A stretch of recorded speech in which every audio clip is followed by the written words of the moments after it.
Madam నమస్తే అండి. నమస్తే అండి. ప్రస్తుతం విజయవాడ పార్లమెంటుకి సంబంధించి వైసీపీలోకి వెళ్ళిపోయిన తర్వాత కేసినేని నాని గారు తాజాగా చూస్తూ ఉంటే చంద్రబాబు నా మీద పోటీ చేయడానికి రావాలి అని చెప్పి కూడా ఆయన సవాల్ విసురుతా ఉన్న పరిస్థితి. మరి విజయవాడ పార్లమెంటుకి సంబంధించిన మహిళగా ఏ విధంగా చూస్తారు? అది చెప్పే ముందు ఒక చిన్న మాట అండి. కేసినేని శివనాథ్ గారికి ఈరోజే ప్రకటించారు పార్లమెంట్ అభ్యర్థిగా. ఆయనకి కంగ్రాచులేషన్స్ చెప్తున్నాం ఈ మీడియా ద్వారా. అలాగే చంద్రబాబు గారికి, అచ్చెన్నాయుడు గారికి, వాళ్ళందరికీ కూడా కృతజ్ఞతలు తెలియజేస్తున్నాం విజయవాడ సెంట్రల్ మహిళ కింద. అలాగే మీరు ఇప్పుడు కేసినేని నాని గారు విమర్శలు చేస్తున్నారు అంటున్నారు చూడండి. ఏమండి, ఎవరైనా సరే అన్నం పెడుతుంది, అన్నం పెట్టిన అమ్మనే ఎన్నిపోటు పొడిసే రకం అయ్యావు నువ్వు. ఇప్పుడు వరకు మీ గురించి మేము చెడుగా ఒక్క మాట మాట్లాడాల. మీకోసం కూడా మేము తిరిగాం, పనులు చేసాం. అయినా మీరు వెళ్ళిపోయారు, బాగానే ఉంది. అక్కడ రేవంత్ రెడ్డి గారు వెళ్ళిపోయాడు, సీతక్క వెళ్ళిపోయింది, ఇక్కడ జయదేవ్ గారు వెళ్ళిపోయారు. ఎలా వెళ్ళారండి బయటికి? అసలు మీకు ఏమన్నా ఉందా? అంత పెద్ద ఆయన పట్టుకుని బాబు గారు నేను లోకేష్ని అనే అంతా మీకు ఉందా? అసలు ఇన్నాళ్ళ నుంచి మీరు పొగిడిన వాళ్ళు అదే నోటితో ఎలా మాట్లాడుతున్నారు? మీరు అందరూ బురద కడుక్కుంటున్నారు బయటకు వచ్చి. ఆ బురదని తగిలించుకుంటున్నావు నువ్వు. నీకున్న మంచి పేరును కూడా పాడు చేసుకున్నారు మీరు. మీ గురించి మాకు అసలు మాట్లాడాలన్నా కూడా చాలా అసహ్యంగా అనిపిస్తుందండి. నాని గారు చంద్రబాబు గారిని అనే అంత ఇదైతే మాత్రం మీకు లేదు. మీ జగనే ఒక పెద్ద దొంగ. ఆ దొంగ దగ్గర నువ్వు పంచుకుంటానంటున్నావు, నీకు లేదు, మాకుంది. అందులో వాళ్ళందరూ పసుపు పూసుకుంటున్నారు బయటకు వచ్చి, బురద కడిగేసుకుని పసుపు రాసుకుంటున్నారు. అలాంటిది నువ్వెళ్ళి ఆ బురదలో దొల్లుతానంటే నిన్నేవాడయ్యా బాగు చేసేది? ఇంకా మీ రాజకీయ లైఫ్ని మీరే సమాధి చేసుకున్నారు. పాపను కూడా అలాగే చేశారు, మీ అమ్మాయిని కూడా. ఇది మీరు చాలా తప్పండి, రాంగు. మీరు ఇండిపెండెంట్గా పోటీ చేసినా మేము గౌరవించే వాళ్ళం. ఆ గౌరవాన్ని పాడు చేసుకున్నారు. ఆయన గురించి ఎక్కువ వద్దమ్మా మాకు.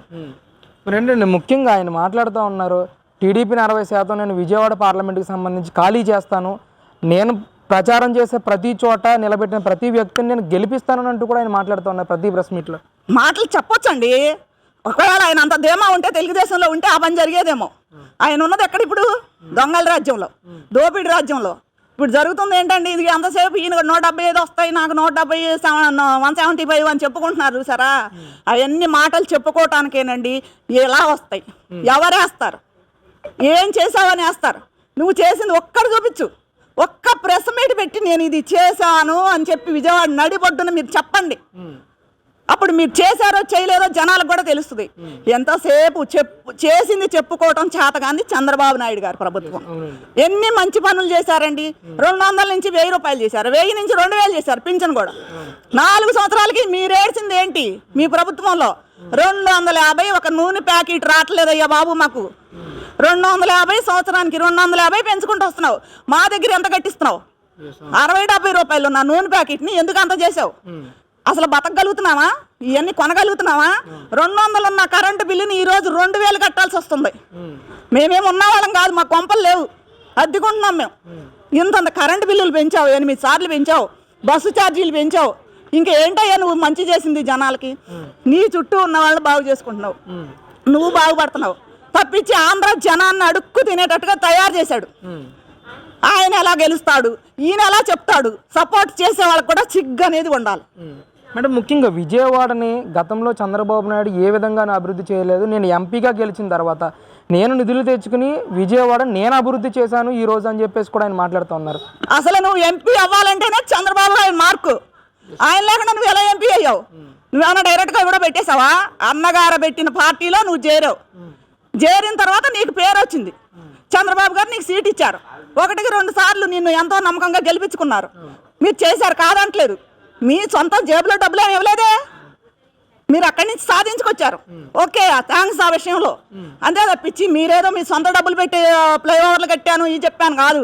దానివల్ల మీరు బాగుపడ్డారో మీకు మంచి పేరు వచ్చింది. బాబు గారికి కాదు. బాబు గారు డెవలప్ చేశారో లేకపోతే జగన్ గారు డెవలప్ చేశారో జనాలు ఏం కళ్ళు మూసుకోలేదు కదా, వింటూనే ఉన్నారుగా, చెవులు కళ్ళు అందరికీ ఉన్నాయి కదా. ఇంకా ఎంతమందిని మోసం చేస్తారండి? ఇంకా ఎంతమందిని నాశనం చేస్తారు? ఇప్పటికైనా ఆంధ్ర ప్రజలందరూ తెలుసుకుని కళ్ళు తెరుచుకోవాలి. భవిష్యత్తులు లేకుండా పోయినాయి అందరికీను. అదొకటి. ఈ జగన్ గారు ఒకడు ఎంతసేపు స్టార్ క్యాంపెయిన్లు అని మాట్లాడుతున్నాడే. ఎవరు? మేము అమ్మ నిజం చెప్పాలంటే జగన్ గారి దగ్గర దెబ్బతిన్నారు. రైతు దగ్గర నుంచి, కూలీ దగ్గర నుంచి ప్రతి వాడు చంద్రబాబు నాయుడు గారు స్టార్ క్యాంపెయిన్సే, పవన్ కళ్యాణ్కే స్టార్ క్యాంపెయిన్సే. నీ చుట్టూ ఉన్న వాళ్ళందరూ దొంగలు, రౌడీలు, ఎందుకు పనికిరాని వాళ్ళు. ఈయన చుట్టూ ఉన్న వాళ్ళు అభివృద్ధి చేసేవాళ్ళు. ఆయనైతేనే మన రాష్ట్రాన్ని ఒక ఇదిలో నిలబెడతాడని చెప్పి ఎదురు చూస్తున్నారు ఆంధ్ర జనం మొత్తం. మేడం ఆఖరిగా ఈ టీడీపీ జనసేన పొత్తు మీద కూడా ఇంకా విమర్శలు ఎక్కడా తగ్గలేదు.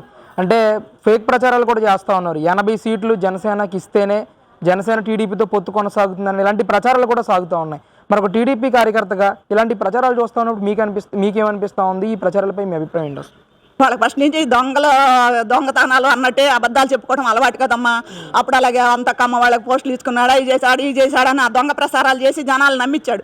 ఇంకా ఇప్పుడు కూడా జనం ఎందాలు నమ్ముతారమ్మా? ఓసారి మోసపోయారు కదా. నీ చుట్టూ ఏది చూడండి, కాలేజీ చూడండి, ఆఫీస్ చూడండి, నీ చుట్టూ అంటారే వాళ్ళందరూ చూడండి, అందరూ రెడ్లు. మేము అంట్లా, మాకు అలాంటి ఫీలింగ్లు లేవు. అందరూ ఆంధ్ర మొత్తం జనం అంతా ఒకటే, కులాల గోత్రాలు అవసరం లేదనుకుంటున్నావు. నువ్వు ఇంకా ప్రసారం చేసుకుంటూ అదే మళ్ళీ ఇది చేసుకుంటూ ఇచ్చిందేమో నీ వాళ్ళ నువ్వు బాగా చేసుకున్నావు, మిగతా వాళ్ళని ఎవడో నువ్వు చూసావు. ఏ ఇసుక దోసుకున్నావు, మైనింగ్ దోసుకున్నావు, పొలాలు. ఇప్పుడు పొలాల మీద నీ బొమ్మ ఏంటి, నీ పేరేంటి? ఎంత కష్టపడి మా వాళ్ళు ఎప్పటి నుంచో కష్టపడి ఇచ్చిన ఇల్లు వాకిలి బొమ్మలు నీ బొమ్మలు ఏంటయ్యా? రిజిస్ట్రేషన్ చేసుకుంటే నేను డబ్బులు ఖర్చు పెట్టి నేను చేయించుకుంటున్నాను నా స్థలంలో నీ బొమ్మ ఎలా వేస్తాను నేను? ఏముందని ఇంటికి వెళ్ళటానికే ఒప్పుకోరు జనాలు. ఎవరైనా ఒక మంచి పని చేసిన ఆయన బొమ్మకు దండం పెడతారు.